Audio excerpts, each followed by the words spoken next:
গরমে বড় লোকদের যেমন অবস্থা। মম, হ্যাঁ মম, আমি গরমে হাগু করতে পারছি না, খুব কষ্ট হচ্ছে, ঘেমে যাচ্ছি টয়লেটে। মম, একটা এসির ব্যবস্থা করে দাও। বেটা, আমি এখন জকিংয়ে যাচ্ছি, জকিং থেকে ফিরে আমি শোরুমে ফোন করে দেব, ওরা এসে তোমার টয়লেটে এসি ফিট করে দেবে, কেমন? ওকে মম। আর গরিবদের যেমন অবস্থা। উফ বাবা, যা গরম পড়েছে। উফ, ও মামা, হ্যাঁ কি হয়েছে? উমা 56 ডিগ্রি তাপমাত্রা পড়বে, নিউজে বলছে। এবার একটা এসির ব্যবস্থা করো, সারা ঘর মিলে একটা এসি, মানে একটা। এসি কিনবে কোথায়? আমি ভাবছি দুটো টাকা জমিয়ে মেয়ের বিয়ের নেকলেস গড়াবো, হার গড়াবো, নুপুর গড়াবো, আর এদিকে মেয়ে আমার দেখো পয়সা ধ্বংস করার তাহলে ব্যস্ত।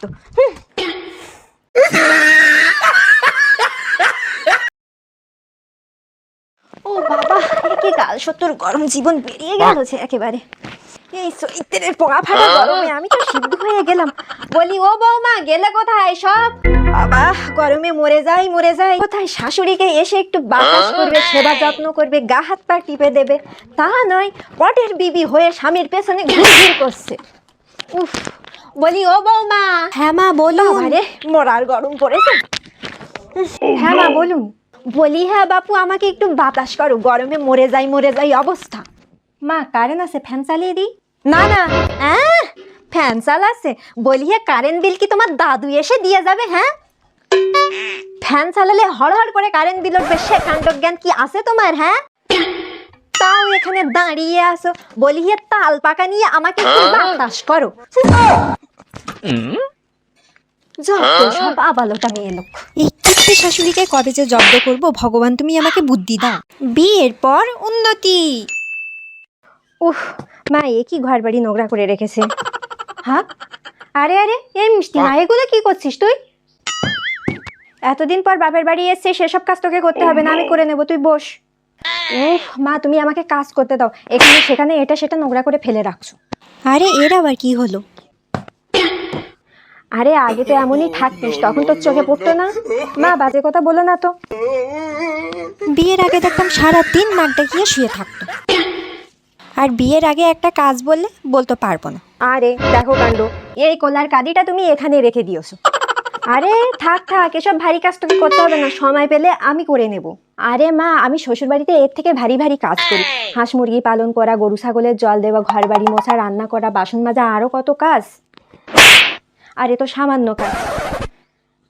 বাবা, মেয়ের এত উন্নতি হবে জানলে মেয়ে আমি আরো 2 বছর আগে বিয়ে দিতাম। পরীক্ষা দিয়ে বের হবার পর এই পরীক্ষাটা ভালো দিয়েছি, এই পরীক্ষা, হ্যাঁ এটাও খুব ভালো দিয়েছি, এটাও খুব ভালো দিয়েছি, এটা একটু খারাপ হয়েছে কিন্তু অতটাও খারাপ। আরে অত চিন্তা করিস না ঋতু, মিষ্টি বসেছিল তো, ওকে দেখে তো একেবারে সব ফটাফট লিখেই দিয়েছি, কোনো চিন্তা করিস না। আর রেজাল্টের দিন বাবা, আচ্ছা টেনশন হচ্ছে না? জয়মাকালী তুমি দেখো, জয়মাকালী। হ্যালো এ ঋতু, আমি ফার্স্ট ক্লাস পেয়েছি, 3.29। তুই কি পেয়েছিস? আমি না এখনো রেজাল্ট পাইনি। এই শোন না, তুই আমার রেজাল্টটা দেখে দে তো। ওকে দেখছি, যা টেনশন হচ্ছে না, মিষ্টি তো ফার্স্ট ক্লাস পেয়ে গেল, আমি কি করব? হ্যালো এই ঋতু, তুই কি পেলি? আমি ফার্স্ট ক্লাস ফার্স্ট হয়েছি। হে ভগবান, জয়মাকালী কি যা হবে। এই হ্যালো ঋতু, তুই ফিনান্সে ফেল করিস? মিষ্টি যা লিখলো আমিও তো তাই কপি করলাম, তাহলে আমার ফেলটা কি করে হলো ভগবান, এখন আমার কি হবে? এই শোন, তুই যেটা আমাকে কপি করেছিলি না, ওটা আমি ভুল লিখেছিলাম। তুই ওটা ভুল লিখেছিস, আমাকে আগে বলবি না? তুই পরম বন্ধু হয়ে আমার পেছনে এমন আজসাল ঢুকিয়ে দিলি। হাতটা ধরে নাও, ভাব নিয়ে নাও। রূপা, কি হয়েছে বৌদি? আমি তো বাপের বাড়ি ছিলাম, আর তোমার জন্মদিনে আমার মা বাবা কেউ আসতে পারিনি, তাই আমার মা তোমার জন্য এই ব্যাগটা পাঠিয়েছে। কই দেখি। ও মা, এ তো ফুটপাত থেকে কেনা ব্যাগ, সস্তা কম দামি ব্যাগ। এরকম সস্তা কম দামি ব্যাগ রূপা ইউজ করে না। রূপা, এরকম সস্তা বস্তা মতো ব্যাগ ইউজ করলে রূপার প্রেস্টিজ থাকবে না, রাস্তায়ও যদি পড়ে থাকে তাহলে পাগলেও ওটা ছুঁয়ে দেখবে না। নাও তোমার 2 টাকা দামের ব্যাগ। মডেলিং রূপা কুইন এস্টের ব্র্যান্ড ছাড়া কিছু বোঝে না। বৌদি, তোমার ওই ব্যাগটা দাও, আমি পার্কে যাবো, এই ড্রেসটার সাথে ম্যাচিং করে নেব। কোন ব্যাগটার কথা বলছো বলো তো? কালো ব্যাগ যেটা তোমার মা পাঠিয়েছিল। ওহো, ওই ব্যাগ ইউজ করলে তো তোমার প্রেস্টিজ থাকবে না। সস্তা ফ্যান পিনে 2 টাকা দামের ব্যাগ ইউজ করলে সবাই তো তোমাকে সিসি করবে, তোমার দিকে কেউ ফিরেই থাকাবে না। অত কথা বলো না তো, ব্যাগটা দাও। আমি তোমাকে ও ব্যাগ দেবো না, তুমি আমার বাবা মাকে অনেক অপমান করেছো। মা এই শাড়িটা দেখুন। হ্যাঁ দাঁড়ান দাঁড়ান দেখাচ্ছি, এই দেখুন। কই দেখি দেখি। বাহ, শাড়িটা তো আমার গায়ে খুব মানিয়েছে। মা এই শাড়িটা কিন্তু আপনাকে খুব সুন্দর দেখাচ্ছে, আর বিবাহবার্ষিকী এই শাড়িটাই কিন্তু পরবেন। শাড়িটা কিন্তু ভালোই পছন্দ করে এনেছে, কিন্তু বৌমাকে বলা যাবে না, বললেই এবার মাথায় চড়ে বসবে। সবই ঠিক আছে, কিন্তু শাড়ির কালারটা আমার অতটাও পছন্দ হয়নি। হ্যাঁ মা আপনার এই শাড়িটা পছন্দ হয়নি? কি করে হবে, শাড়িটা তো দেখে মনে হচ্ছে ফুটপাত থেকে এনেছে। শাশুড়ি না, তুমি কি আর আমাকে দামি শাড়ি দেবে? কিন্তু মা শাড়িটা কিন্তু আপনার মেয়েই পছন্দ করেছে, টাকাটা অবশ্য আমার, কিন্তু পছন্দটা কিন্তু আপনার মেয়ের। হ্যাঁ এই বৌমা, তুমি আমাকে আগে বলোনি কেন যে শাড়িটা মেয়ে পছন্দ করেছে? আমার মেয়ে কি আমার জন্য কম দামি শাড়ি কিনতে পারে? হ্যাঁ মা তুই কাঁদিস না, শাড়িটা খুব ভালো হয়েছে। শাড়ি যাও, তুমি আর আমার সাথে কখনোই কথা বলবে না। সব সময় আমাকে অপমান করতে পারলেই বাঁচেন, এবার নিজের মেয়েকেই সামলান। ধেত, এই জন্যই বলে বেশি পাকামো করতে নেই।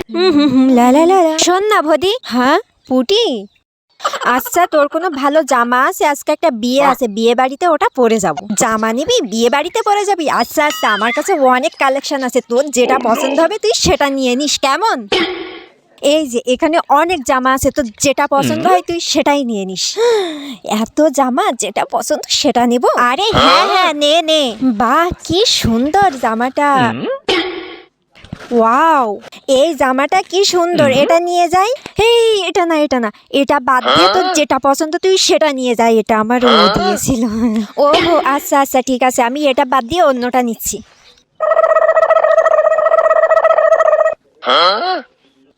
বাহ, এটা তো খুব সুন্দর, এটা নে।